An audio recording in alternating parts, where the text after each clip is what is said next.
Meus caros amigos e amigas, vocês estão no canal Espiritismo Explicado. Eu sou Lazarino Barbo. Antes de começar o nosso vídeo de hoje, eu vou te pedir que ajude o nosso canal a crescer. Inscreva-se no nosso canal, compartilhe com seus amigos.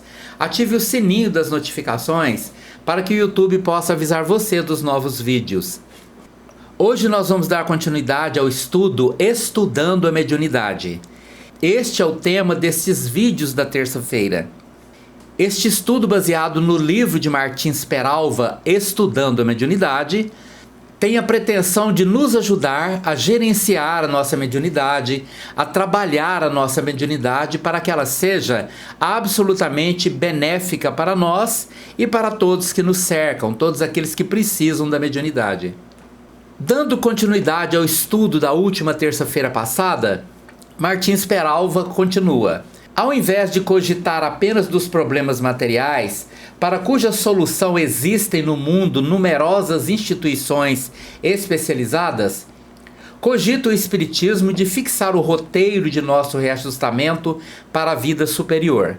Ou seja, para aquelas pessoas que veem no Espiritismo mais uma ferramenta de resolução de problemas materiais, há um engano, há uma má interpretação do Espiritismo quando se busca a doutrina espírita para resolver problemas materiais, problemas financeiros, problemas sentimentais, até mesmo problemas de saúde que a própria medicina pode nos ajudar. Não devemos buscar o Espiritismo apenas para ajudar a solução de problemas de natureza material. É lógico que nós sabemos que quando espiritualmente vai bem, tudo vai bem. Se eu busco o meu equilíbrio espiritual, todas as demais coisas que compõem a minha vida também entram neste equilíbrio. Foi por isso que Jesus nos esclareceu que deveríamos procurar primeiro o reino de Deus e a sua justiça, porque o restante nos seria acrescentado por acréscimo de misericórdia. Se nós não resolvermos os problemas fundamentais do nosso comportamento espiritual, a vida espiritual vai se desequilibrando e tudo o mais que compõe a nossa vida entra também nessa decadência, baseado nisto que compõe exatamente aquilo que deveria ser mais importante na nossa vida: o equilíbrio de nossa mente, o aperfeiçoamento de nossa vida espiritual. Por isso ele diz aqui, o reajustamento assim especificado significa primeiro a moral, o espiritual e o intelectual. Isto que deve ser importante na nossa vida. Do ponto de vista de nossa evolução espiritual, precisamos trabalhar muito o nosso reajustamento moral, o nosso reajustamento espiritual e o nosso reajustamento intelectual. O reajustamento moral diz respeito ao nosso comportamento, à nossa maneira de comportar diante das pessoas, jamais explorando ninguém, jamais enganando ou mentindo para ninguém, jamais criando uma situação em que eu seja uma pessoa, muitas vezes, que tem dupla personalidade. Dentro da doutrina espírita eu sou uma pessoa normalmente bonzinho, normalmente sento lá no centro para ouvir uma palestra ou para participar de algum trabalho e me comporto com uma alta evolução espiritual. Já quando eu saio dali, principalmente dentro do meu lar, eu uso de palavras grosseiras, de comportamentos grosseiros, e eu então tenho um comportamento que não condiz com a minha realidade. O reajustamento espiritual é exatamente o tipo de pensamento e emoção que eu carrego dentro da minha alma. Por exemplo, se eu vivo motivado por maus pensamentos, maus sentimentos, por emoções negativas, este comportamento cria aquilo que a espiritualidade chama de hálito mental. E este hálito mental negativo atrai influências espirituais muito negativas. E aí eu não consigo mascarar. Embora eu possa ser uma pessoa que aparento uma determinada situação, um determinado comportamento, isto não condizendo com a minha realidade, não há como mentir para a espiritualidade, que acaba vendo o que realmente eu sou, porque o meu conteúdo mental exala na minha aura, formando exatamente esse hálito mental. O desenvolvimento intelectual é muito importante. Eu preciso estudar, ler, aprimorar meus conhecimentos para que a minha mente seja acessável por espíritos mais elevados, espíritos de maior inteligência. Não há como uma inteligência superior se comunicar através de um médium que muitas vezes tem seus pensamentos, seus sentimentos e suas emoções aprisionados àquilo que há de mais primitivo. Não há como explicar através de um otentonte como funciona, por exemplo, alguma lei universal que uma inteligência mais aprimorada é que poderia compreender. Por isso eu preciso trabalhar no meu desenvolvimento moral, no meu desenvolvimento espiritual e no meu desenvolvimento intelectual. Por isso, na definição de André Luiz, revelação divina para a renovação fundamental dos homens. A mediunidade não deve servir apenas como um repositório de fenômenos. A psicofonia é importante, a psicografia é importante, a vidência é importante, mas este conteúdo mediúnico só se torna verdadeiramente útil quando me torno uma pessoa boa, de bons pensamentos, de bons sentimentos e com um comportamento baseado exatamente na espiritualidade que eu estou aprendendo a lidar com ela e ao mesmo tempo agregando esta espiritualidade em minha vida, para que eu possa ser aquilo que eu aprendi, para que eu possa me tornar aquilo que o Espiritismo está me ensinando. E ele diz: quem se alista nas fileiras do Espiritismo é compelido naturalmente a iniciar o processo de sua própria transformação moral. Isso é o mais importante, não é o que eu faço, é como eu faço. Não é importante, por exemplo, qual a categoria dos espíritos que se comunicam através da minha mediunidade. Não devo buscar isto, eu devo buscar me tornar uma pessoa melhor, para que este comportamento seja um ponto de ligação para os espíritos superiores. Não adianta eu querer ser alguma coisa que eu não estou preparado para ser. Eu preciso primeiro me tornar, eu vou buscando colocar a doutrina espírita em minha vida. É difícil, é a longo prazo, e isso não pode me desanimar de jeito nenhum. Cada vez que eu for derrotado, mais força eu devo ter para reconstituir e recomeçar a minha vida dentro da mediunidade, aprimorando, aprendendo com os erros. É assim que nós aprendemos, é assim que nós evoluímos, aprendendo com os erros. Não podemos desanimar nunca. E o médium precisa entender que ele não quer mais ser violento ou grosseiro, maledicente ou ingrato, leviano ou infiel. Tá vendo? São contextos de alta importância que precisamos cultivar em nossa vida, para que eu olhe para mim e me veja como um ser confiável. Eu preciso confiar em mim para que eu espere que a espiritualidade confie em mim. Se eu não confio em mim, eu dificilmente vou convencer a espiritualidade a também confiar em mim. Mas eu preciso confiar em mim de acordo com a minha realidade. E não apenas de acordo com alguma coisa que eu busco, mas não estou preparado para ter. E ele continua: o médium deseja, embora tateante, vacilante, em vista das solicitações inferiores que decorrem, inevitavelmente do nosso aprisionamento às formas primitivas, evolucionais, subir devagarinho os penosos degraus do aperfeiçoamento espiritual, integrando-se para isso no trabalho em favor de si mesmo e dos outros. Eis aí, o trabalho. Trabalhar a mediunidade, trabalhar em benefício dos outros, participar de alguma obra social, de alguma obra que permita que eu tenha contato com as pessoas mais sofredoras e, ao mesmo tempo, eu ir aprendendo com essa prática a me tornar uma pessoa boa. Fazer o bem é bom, mas nem sempre fazer o bem torna uma pessoa boa. Às vezes, ao fazer o bem, a pessoa se sente orgulhosa porque acha que já é uma pessoa boa, e o orgulho neutraliza tudo aquilo de bom que ela faz. Não serve para mim, que quero fazer o bem para uma pessoa, humilhando essa pessoa, impor sobre essa pessoa um comportamento arrogante, que humilha, que maltrata. Isto, às vezes, a pessoa pode até fazer muita caridade material, dar muita comida, muita roupa, fazer obras sociais, mas não está servindo para ela. Porque para mim só me serve fazer o bem quando fazer o bem também me torna uma pessoa boa. E ser uma pessoa boa significa humildade, compreensão, bondade, bons pensamentos, bons sentimentos.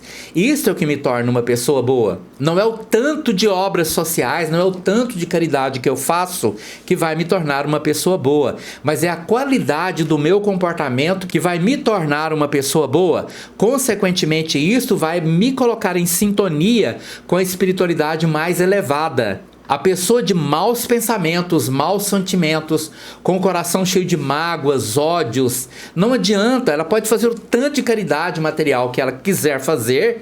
Isto vai ajudar alguém, não tenho dúvida, mas não vai servir para ela, porque para ela serve a harmonia espiritual, o bom comportamento, os bons sentimentos é que vão ser aproveitados diante de sua própria evolução espiritual. E ele continua: o espírita esclarecido considerará o médium como um companheiro comum, portador das mesmas responsabilidades e fraquezas que igualmente nos afligem. O médium não é um santo, não é uma pessoa especial, além daquilo que os outros são. O médium é uma pessoa comum, falível, que pode cair, que precisa ter força para levantar, que normalmente carrega consigo muitos problemas, problemas financeiros, problemas familiares. E o médium é uma alma humana, falível e pecadora, necessitada de compreensão. O espírita esclarecido não tomará o médium por adivinho,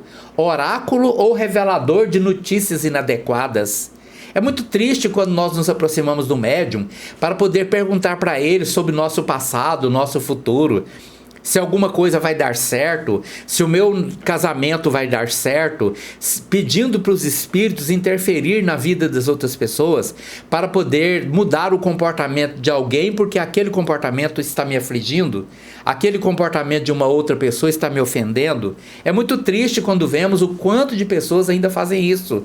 Isso revela uma ignorância espiritual muito intensa. Assim sendo, as pessoas haverão de ajudar o médium no desempenho de seus deveres, evitando o elogio que inutiliza as mais belas florações mediúnicas para estimulá-lo e ampará-lo com a palavra amiga e sincera. Isso significa que muitas pessoas não estão preparadas para serem elogiadas. Outros sim, mas se o elogio me torna orgulhoso, alguém fala: nossa, seu trabalho é magnífico, e a partir daí eu começo a pensar que realmente eu sou uma pessoa magnífica, eu estou tendo um problema. Isto pode me levar a um desequilíbrio profundo, porque esse comportamento não é real.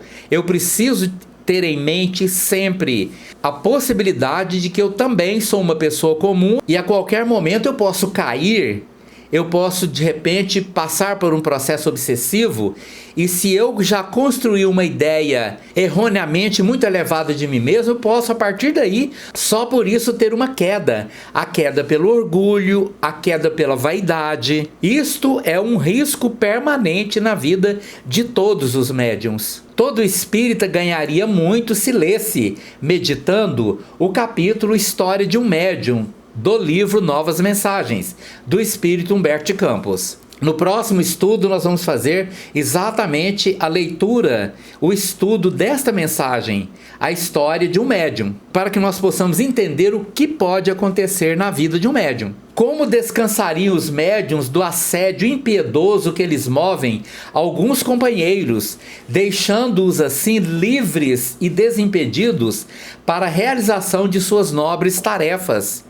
O assédio, a pessoa vive assediando os espíritos porque querem saber de vidas passadas. Se fosse bom para você saber de vidas passadas, você não precisaria esquecer.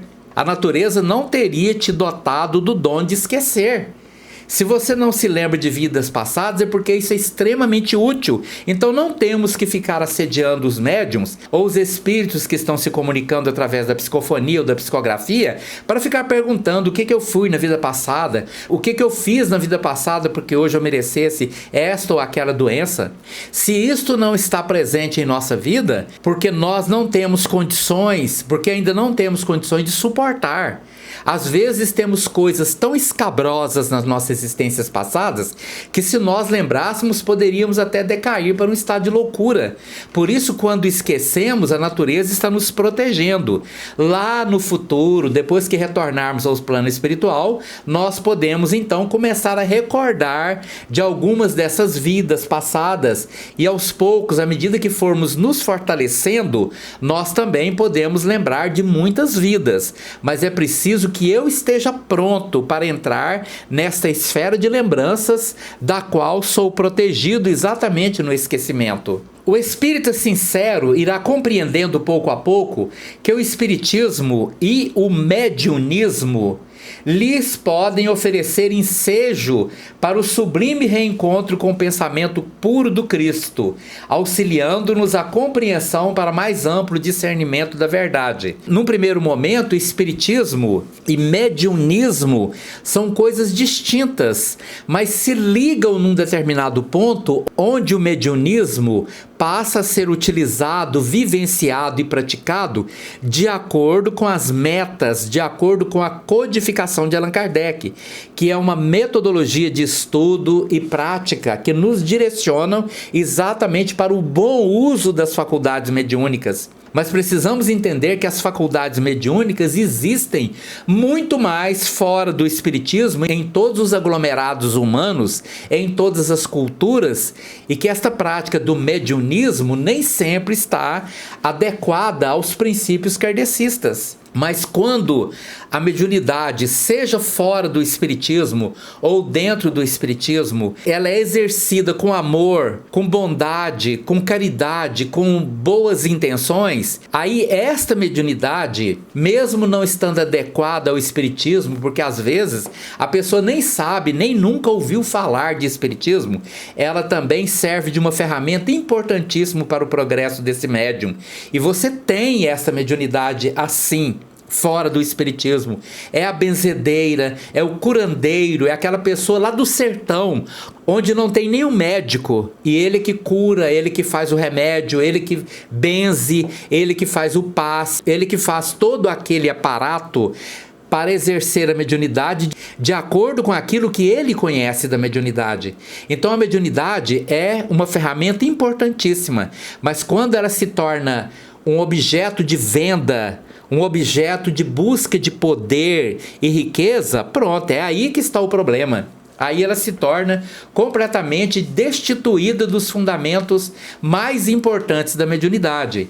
Fora da caridade não há salvação. Aí você já tem um preceito espírita. E através dessa compreensão, saberá reverenciar o espiritismo e a mediunidade como dois altares vivos no templo da fé, através dos quais contemplaremos de mais alto a esfera das cogitações propriamente terrestres, compreendendo por fim que a glória reservada ao espírito humano é sublime e infinita no reino divino do universo.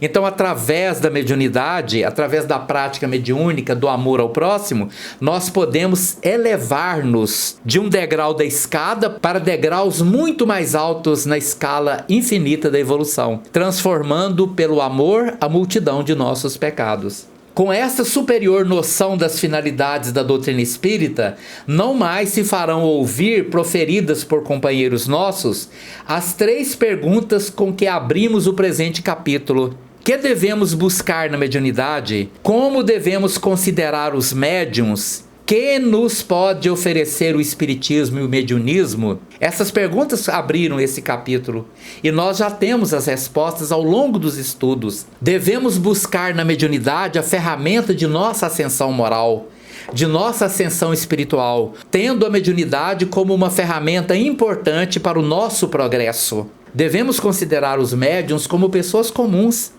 falíveis, necessitadas de ajuda, que têm os mesmos problemas que nós temos, ter respeito, consideração pelos médiuns e nunca sobrecarregar esses médiuns com coisas e situações que definitivamente não dizem respeito à tarefa do médium.